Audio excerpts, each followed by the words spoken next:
Plak je označení pro povlak na zubech. Plak způsobuje zubní kazy a parodontózu.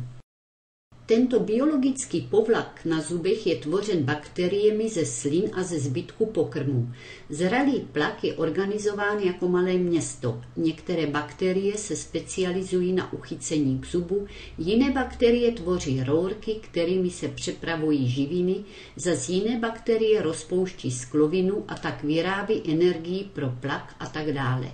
Bakterie samy o sobě nejsou škodlivé, ke škodám dochází, až když jsou organizovány formou plaku.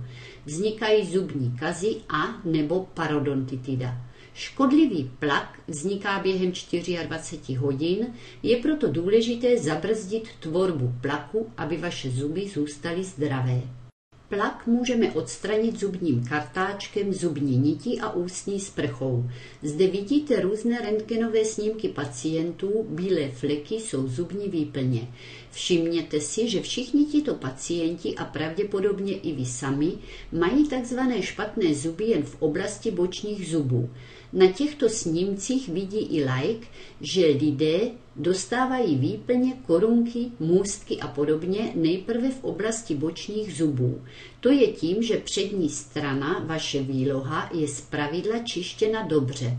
Tam plak účinně odstraňujeme, na stranách ale máme všichni nedostatky v čištění a proto tam máme první výplně.